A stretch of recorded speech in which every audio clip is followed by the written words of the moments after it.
Hi, welcome back to my channel. I got another juicy story for you. What would you do if you inherited an old cottage from one of your grandparents and found an old strange radio that comes with a warning not to tune into a certain radio station? Well, in this story, we are going to find out what happens when a girl tunes into a forbidden radio station.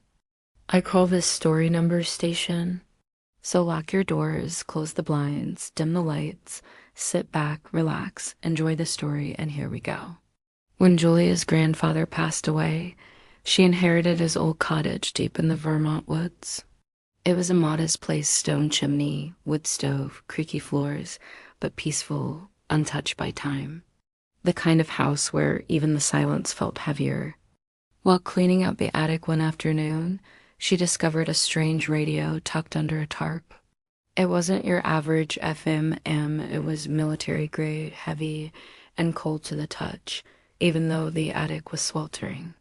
Scribbled on the side in faded pencil were the words, "Don't tune to 4,625 kilohertz.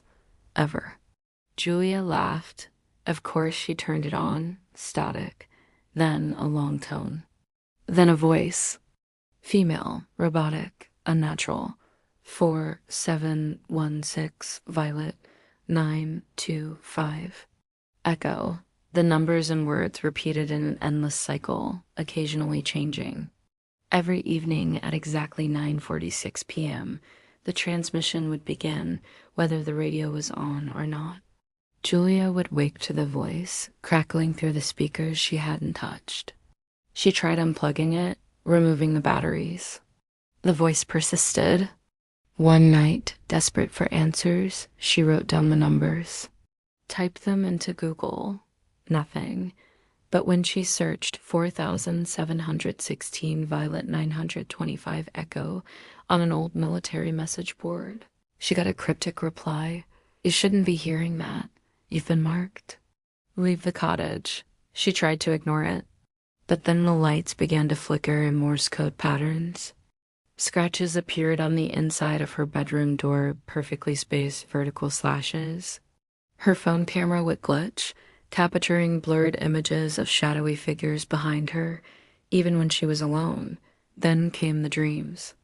Always the same. She's in the forest. Snow falling, barefoot, the numbers repeating from the trees themselves, whispered in dozens of voices.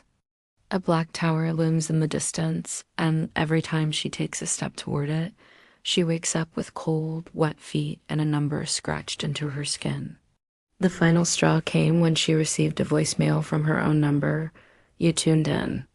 Mommy can find you. Run. The tower is not in your dreams anymore."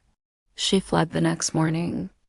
Weeks later, police responded to a neighbor's call about strange radio signals coming from the vacant cottage.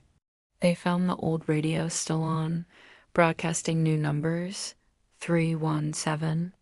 Julia, 682, gone. They haven't found her since. Well, after hearing this story, would you tune into a forbidden radio station? If you like this video, hit that like and subscribe button, and I'll see you in the next video.